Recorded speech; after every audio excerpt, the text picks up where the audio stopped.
محترم دوستوں، انہوں نے ناکام پالیسیوں کے نتیجے میں کشمیریوں کو مودی کے جبر و ستم پر چھوڑ دیا ہے۔ یہ کشمیر فروش ہیں اور ہم نے اعلان کیا ہے کہ انشاءاللہ 5 فروری کو اپنی روایات کو برقرار رکھتے ہوئے پاکستانی قوم کشمیری بھائیوں کے ساتھ یکجہتی کا دن منائے گی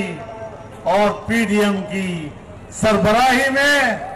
ملک بھر میں کشمیریوں سے یکجہتی کے لیے ہر بڑے شہر میں مظاہرے کیے جائیں گے اور بتایا جائے گا کہ اس سرکار نے جعلی سرکار نے کشمیر کو بیچا ہے، یہ کشمیر فروش ہے